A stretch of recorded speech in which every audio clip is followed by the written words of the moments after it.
In today's Warcrow topic, we are going to be talking about the War Augur, who is a character that is part of the Mount Haven faction in Warcrow. And so while the last video I made, which was about the Hearthguard, was short, this video might be a little longer, so let's stay tuned and see. So the War Augur is a group of dwarves from higher castes that create kind of like a war council, and they are informed of the details of the master plan by a group of individuals called the Forecasters. So a few kind of background clarification points.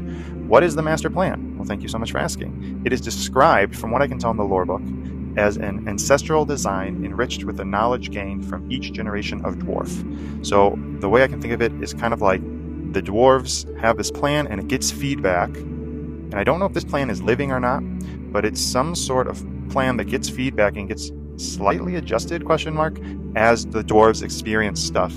And this allows them to dictate what the future is going to be because of how the past unfolded. So I think it's really just looking at patterns and being able to tell. And so right now in the master plan, it is the final phase, which is known as the Last War. And so this is believed to currently be happening. And so Mount Haven believes that through all the calculations and the planning of the master plan, that they will be the top dogs with this cycle of the Warcrow coming around. So in the past, with the first cycle of the Warcrow, it was the Asters, and then the second cycle, it was the Great Dwarven Empire, or the Elven Empire. And so the dwarves think this time it's going to be them on top. And not only do they think it, because the master plan is kind of like a set in stone thing, the dwarves know it. So they think of it, for them it's all but known. It's just a fact. And so we also have this group called the Forecasters, because they're the ones giving the War Augurs information. So who are the Forecasters? The Forecasters are historians and chroniclers. They are the ones who know how to translate the master plan from abstract to concrete. So a few interesting things there. One, they have to translate the master plan. But two, kind of worrisome, the master plan is abstract, and these people are just interpreting it. So, if they're biased in any way, shape, or form, or they have agendas, as we know, real life can be messy, they can kind of change this master plan, ? On top of that, they act as advisors, generals, and administrators to the High Monarch, who's like the ruling individual. And so once again, kind of worrisome, because it's like, who's in control? Because if the High Monarch and all dwarves answer to the master plan, and these individuals, these forecasters, are responsible for translating the master plan, which is abstract already, who's really in control? On top of that, more worrisome, the forecasters, although this is rare, the forecasters have been known to update the master plan. Even more worrisome. So now they control and advise the High Monarch, who already knows that they should probably be following the master plan. The Forecasters are the only ones who really seem to look at the master plan, and it's been known that they can update the master plan. While it's rare, they can still do it. So very interesting. Anyway, that's some background information. So now the master plan is read by the Forecasters, and the Forecasters can tell the War Augurs parts of the master plan. And so the way I envision the War Augurs are kind of like supercomputers. They're really smart individuals who show up to the battlefield and do their job. And they don't just show up to any they don't show up to any battlefield. They only show up to battlefields that they deem as quote-unquote important, which allows them to give counsel and advise the dwarves who are in those fights. And it's oftentimes a surprise visit. Like, they don't know that these guys are pulling up, and then all of a sudden they pull up unannounced. And when they pull up, they can change the battle plans of the dwarven commanders.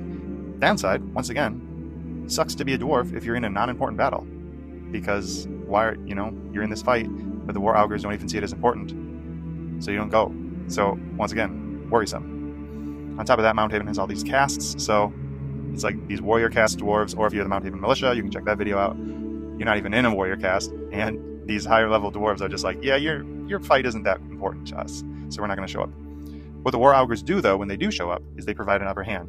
So they know all the details of a fight, they know where the fight is, when the enemy will appear, what the enemy is bringing, weapons, armor, skills, all that stuff. And this allows them to plan the battle in advance. So they are all about prepping for the battle, but once the battle begins, the War Augur is done. They just peace out. These guys are planners. They are not like the strategos from the hegemony, who is actively changing the battlefield strategy. The War Augurs are like, no, we know so well what's going to happen on the battlefield that we are going to fully prepare for this before it happens. And there's no reason for us to change our plan, because there's no reason for it to change, because this is what the master plan says. So a lot of hubris there, I think, especially when we go back to those forecasters who are kind of mysteriously, interpreting and doing stuff with the master plan. And so these War Augurs really should hope that they don't make a mistake. So that is functionally the War Augur. Why are they cool? because they are big nerds who study before the exam, right? They know all the stuff and they pull up to an exam and they're able to fully prepare and know everything that's going to happen. But I also like kind of what's not noted in that what happens if their information is wrong, right? What happens if the master plan is wrong? I know it might be heresy in Mount Haven, but what happens if the master plan is wrong? And what happens if the War Augur makes all these plans and then something doesn't happen? The War Augur is not there anymore to help them prepare, because the way they fight is they front load all the information. So if something happens on the battlefield, the War Augur's job is not to change stuff in the middle of battle. So it's just this like really interesting kind of dynamic. The dwarves really are anticipating that they are fully prepared for the exam. And what if something comes out of left field and they have no idea what it is? So with that, our lore video about the War Augur comes to an end. Remember to study for your exams, because you never know what the master plan might have in store for you. And don't forget to follow this channel to get more Warcrow lore. And if you survive the fog, I'll see you in the next video.